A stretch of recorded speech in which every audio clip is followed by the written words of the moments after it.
Algérie, campagne médiatique contre la DGSE. Que se passe-t-il? D'après l'article publié le vendredi 2 juin par Express, le régime algérien prépare une série d'attaques médiatiques contre la France dans le but d'obtenir des concessions lors de la visite du président algérien Abdelmadjid Tebboune à Paris. La principale cible de l'Algérie dans cette campagne est la Direction générale de la sécurité extérieure, DGSE, et son directeur, Bernard Emié, qui est également l'ancien ambassadeur de France en Algérie. Plusieurs sources médiatiques ont révélé que l'Algérie préparait des articles contenant de graves accusations contre la France.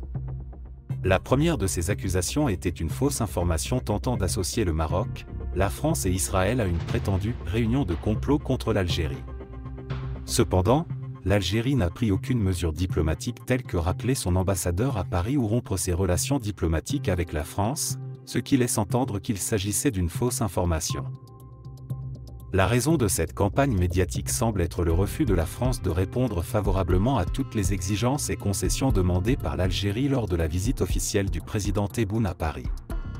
L'Algérie souhaite utiliser cette visite comme un outil majeur de communication pour lancer sa campagne électorale en vue des élections présidentielles prévues en 2024. Les généraux algériens soupçonnent la DGSE, et en particulier son chef Bernard Emié, d'être à l'origine des blocages qui empêchent la France de soutenir pleinement l'Algérie.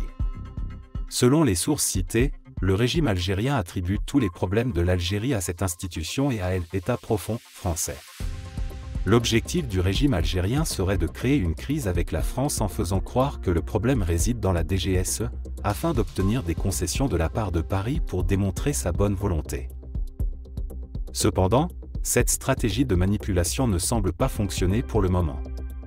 L'ancien ambassadeur français en Algérie, Xavier Driancourt, estime au contraire qu'il faut durcir les choses du côté français et mettre fin aux privilèges dont bénéficie l'Algérie en vertu de l'accord de 1968, concernant les avantages accordés aux Algériens voyageant et s'installant en France.